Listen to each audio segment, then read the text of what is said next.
वतलु अलैहिम नबअ इब्राहीम। अल्लाह फरमाते हैं मेरा पैगंबर इन पे इब्राहीम अलैहिस्सलाम का वाक़या बयान कर। या अल्लाह क्या वाक़या है? फरमाया इज़ क़ाल लि अबी, जब उन्होंने अपने बाप से कहा, व कौमिही, और अपनी कौम से कहा, मा तअबुदून, किन की बंदगी कर रहे हो, किन को पूज रहे हो?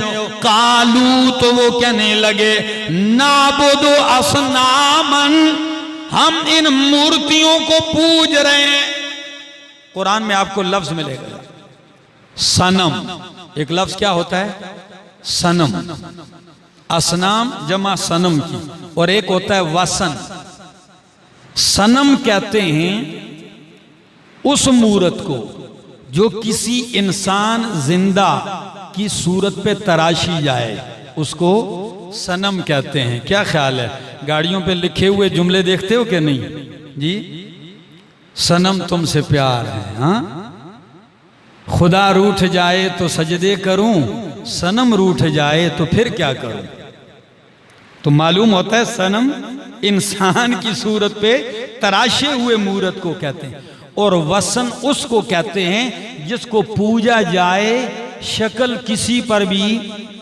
तो नबी अलैहिस्सलाम की मुबारक दुआ है, अल्लाहुम्मा ला तजअल कब्री वसनन युअबद, अल्लाह मेरी कब्र को वसन न बना। सनम नहीं कहा, क्या कहा?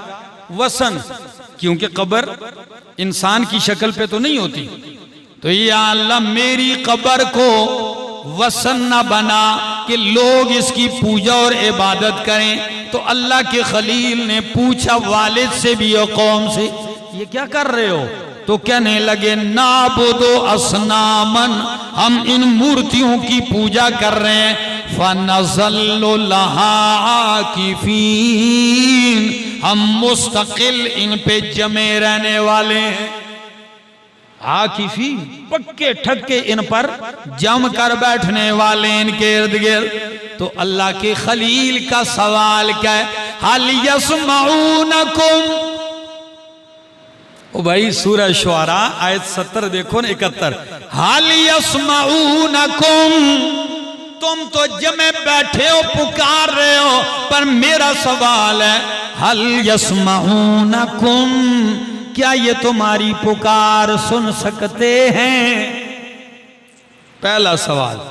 आओ हल यस्माऊनकुम इज़ तदून औ यनफऊनकुम, या ये तुम्हें कुछ नफा दे सकते हैं, औ यज़ुर्रून, या ये तुम्हें नुकसान दे सकते हैं।